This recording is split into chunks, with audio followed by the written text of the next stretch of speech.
s'est passé, c'est qu'il s'est dit, Naïm, il a dû appeler Yuval en sous-marin. Vraiment pas. Me faire un coup de pute et pour qu'il mette, pour qu'il mette moi à sa place en fait. Et absolument pas du tout. c'est Jimmy qui m'a appelé, j'étais chez moi, il m'a fait comprendre, il m'a dit mais c'est à cause de ça. Et moi j'ai appelé Cerise directement, j'ai parlé avec lui, ça avait l'air tranquille, il y avait pas... Toi tu l'as parlé, ouais, je l'ai parlé. Nous on lui a parlé, et même quand on est parti avec lui, avec Jaggy, on lui a réexpliqué à Cerise. Donc ça veut dire qu'on n'avait aucun souci là-dessus. Et je lui ai même dit, Naïm il m'a pas appelé, et c'est moi, Jaggy et Steady qui sommes trompés, et on avait déjà promis à Naïm d'être juré avant toi, par rapport au blaze, c'est normal. Et il se trouve que moi, sans faire exprès, moi je t'ai mis, mais après quand j'ai parlé avec Jaggy, eh ben, on est arrivé sur le fait qu'il y avait un groupe que toi t'entraînais, et là on s'est dit ah non, ça peut jouer contre l'événement, ce qui est tout à fait normal. Donc on a remis. Voilà, lui il s'est monté une histoire dans la tête. C'est nous qui avons fait une erreur, voilà, pour dire la vérité. C'est nous qui avons fait une erreur. Les gens lui ont monté la tête. Après moi j'ai pas cherché à comprendre, hein. J'ai vu que j'ai quand même essayé à chaque fois de le capter parce que souvent il était chez Kamel, il dormait chez Kamel souvent. Et moi je demande à Kamel, c'est vrai, hein, j'allais souvent chez Kamel pour essayer de capter Cerise, pour pouvoir le coincer, pour pouvoir lui parler. Et à chaque fois, par exemple, un jour je suis arrivé, il dormait, je suis parti dans les toilettes.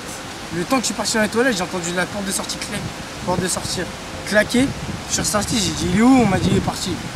Et plein de trucs comme ça, genre j'attends chez Kamel pour qu'il vienne.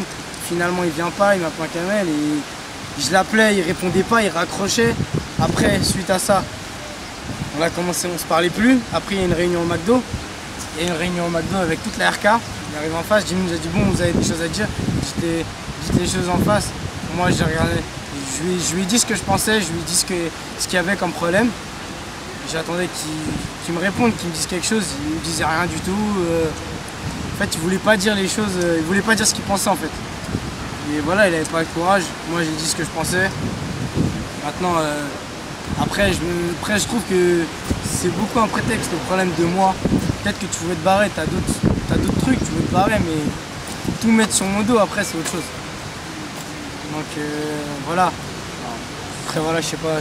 Moi ce que je pense c'est que moi quand il est venu chez moi il n'y a pas très longtemps de ça, 3-4 semaines, il me disait ouais avec ce qu'il propose Ken et Chris pour la mafia électro, ça va être un truc de ouf, même Mimi 12 il va quitter les éclés, il disait des trucs comme ça.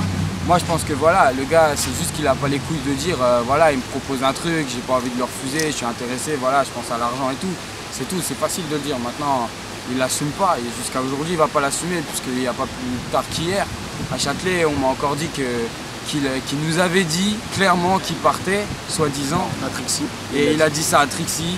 Il a dit qu'on voulait pas l'écouter, qu'il a essayé de nous dire mais qu'on l'écoutait pas, je sais pas quoi, alors qu'on l'a serré plein de fois dans un coin, on lui a dit maintenant on lui mettait même la pression dans les loges et il a pas lâché le morceau. Et quand il a vu la date du Vertifight, moi et Ramsès on l'a cramé, on était chez moi, il a vu la date du prochain Vertifight, il a fait oh putain c'est trop tôt. Et après il a reçu un appel de son téléphone, c'était Pierrot. Et je l'entends, il dit ouais t'as vu putain c'est tôt et tout, donc on l'avait cramé déjà, mais après on voulait juste qu'il nous dise, et ça c'était une semaine avant.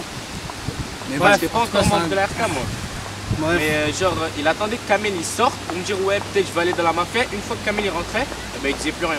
Il disait ouais non je suis pas sûr, je sais pas, nanana. Il parlait pas, il disait rien. En fait moi ça me fait penser un peu comme si, en fait ça aurait été la même chose si par exemple les Ecclésiastes il l'auraient demandé, il l'aurait proposé, c'est exactement la même chose. Voilà, sauf que là c'est la mafia en fait. Genre il y a plus de plans, les Ecclésiastes ils voulaient pas parce qu'en termes de solo, voilà, il a pas sa place là-bas. Et en fait c'était un peu la mafia, non mais je dis ce qu'il y a à dire, tu vois, je suis franc. Quand on me dit tu veux faire 1% contre Naïm, moi je suis un peu obligé de faire 1% contre toi. Tu sais très bien, je te regarde dans les yeux, tu sais très bien où est l'intérêt. Et il n'y a pas d'intérêt, mon frère, voilà, c'est pas toi, tu vois, c'est juste Pierrot, mais Pierrot, tranquille, j'ai pas d'embrouille avec toi. Moi j'ai une question à vous poser. Mais voilà. J'allais te comprendre un truc.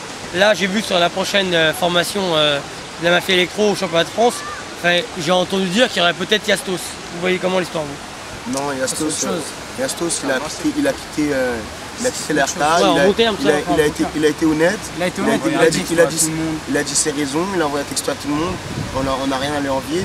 La mafia c'était la team de cœur, sa première team, il a décidé de dire on rentrait.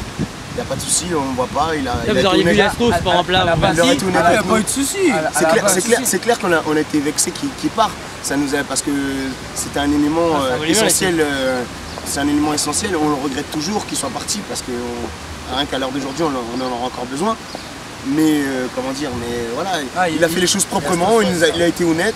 Maintenant qu'il soit dans la mafia ou pas, voilà, ça sert à rien contre la mafia, au contraire. Moi, Brigier et Braddock, ces gars-là, G Étoile, je les kiffe. À la base, cette team-là, je la kiffais, la G Étoile. J'allais même faire leur choré. Karmapa, le Douglas, tout ça, j'ai jamais eu de soucis avec eux. Au contraire, moi j'étais un premier, dès que je dansais pas, j'étais le premier à regarder les vidéos de la mafia, tout ça à l'ancienne. C'est pas ça, on n'a rien du tout contre la mafia. Emblématique. Ouais. Je l'ai dit moi aussi. Le truc c'est pas contre la mafia, c'est pas contre la mafia, c'est contre G-Étoile, c'est pas Big J, c'est juste Cerise en fait. Il y a Yastos, le truc c'est qu'il a arrêté de danser 3 mois avant de retourner dans la mafia et il est rentré du bled vendredi dernier et on lui a dit tu veux vraiment revenir et là il a dit oui. C'est-à-dire que Yastos et Cerise, c'est pas du tout la même histoire. Yastos, il a dit j'arrête de danser, je pense à mon avenir. Et là, dès qu'on lui a proposé un bon truc pour la mafia, il a dit ok, et en plus c'était sa team de cœur. Donc là, ok.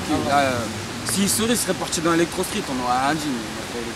Le problème, c'est que c'est juste.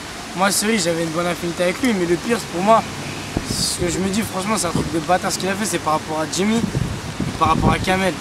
Il s'entendait tous les jours chez Kamel, dès qu'il y avait un problème, boum, Kamel il était là, dès que Cerise avait besoin de quelque chose, Jimmy il était là, il n'y avait pas de soucis. Moi ce que je dis, on coupe la caméra, on va ailleurs.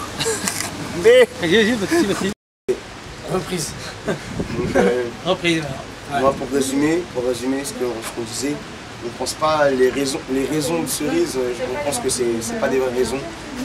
Quand il dit qu'il a quitté la RK pour Naïm, ok, il s'entendait mal avec Naïm, mais je pense pas que c'est une raison pour lâcher toute une team. C'est pas parce que tu t'entends pas avec une personne que tu dois lâcher tous les autres. Voilà, c'est ce que j'ai à dire, parce que les histoires ça se règle. S'il avait vraiment un problème avec Naïm, je crois qu'il aurait fait en sorte de le régler. Je pense, honnêtement. Ensuite, moi je pense qu'il est dans la mafia parce que il est dans la mafia parce qu'il y a des plans. Et donc trop la télé aussi. Et donc voilà, il aime la télévision, il aime tout ça, et voilà, il croit que ça va durer. Mais moi ce que j'ai à te dire, Cerise, c'est que quand tu vois qu'il y a Mimi 12, Kéké, il y a qui d'autre, Fredo qui arrive, et il y a le championnat de France qui arrive, pense à ta place mon pote. Moi je te dis c'est tout. Ah ça par contre c'est vrai. J'ai dit pense à ta place. Ça par contre, j'avoue que. Et ça c'est le choix va être très aussi pour les deux qui ont laissé Axon en plan et qui ont niqué la G-Étoile alors que c'était une team un peu respectée. Je vous ai parlé hier, vous savez ce que j'ai à vous dire, je voulais dire. Le truc c'est que j'ai une chose espérant pour vous que ça marche. Moi je te dis bonne chance Cerise, bonne chance dans ce que tu fais, tu vois, on n'est pas sans rancune, hein, tu vois, t'as fait ce que tu avais à faire tranquille, mais chacun ses choix. Mais voilà quoi, fais attention parce que malgré tout je t'aime bien, et j'ai pas envie que voilà quoi, pour de l'argent tu deviennes de la merde. Voilà. Bref, voilà, ça c'est fini pour le cas de Cerise. Après, on vient de reprendre là. Il y a un point qu'on a oublié, c'est le fait de donner nos délires de Corée qu'on avait travaillé. Surtout ça, à des autres teams. Ça franchement mon gars, même Braki elle m'a dit, elle t'a dit de pas le faire, tu l'as fait quand même. Un vrai truc de après peut-être que Braki elle ment, ça tu t'arrangeras avec elle. Moi maintenant je te le dis en face, Braki sur la mafia électro. Elle m'a dit, ouais Cerise il a fait des trucs, ça se fait pas, il a donné vos Corées, il a fait des trucs et tout. Je dis maintenant, voilà, c'est tout, c'est toi qui gères maintenant. C'est toi qui gères maintenant. T'as envie de donner les trucs, t'as envie de. Après, dans l'interview, tu dis tu nous respectes, mais pour moi, ça, c'est un manque de respect. Tu nous respectes pas pour faire ça. De toute façon, les gens, vous verrez, la plupart, je pense que s'ils le prennent, c'était par rapport à Icrof que t'es un chorégraphe de ouf. Déjà, tes idées, dis-le, c'est nos idées à moi et Jimmy. Moi, je le dis dans la caméra, les idées que t'as pour tes chorés, la plupart, c'était les idées de moi et Jimmy. Maintenant, on verra si t'auras encore de l'inspiration et voilà quoi. Ce que j'allais dire, c'est que tranquille, t'as voulu faire nos délires, fais-les, t'inquiète pas qu'on en a plein d'autres que t'as même pas encore vu. Donc voilà, maintenant fais ta route, tranquille. Et essaye d'avoir ta place au moins avec la mafia champion de France, qu'il y a plein de grosses têtes qui arrivent. Et élève ton niveau solo parce qu'il y a tout le monde qui arrive derrière.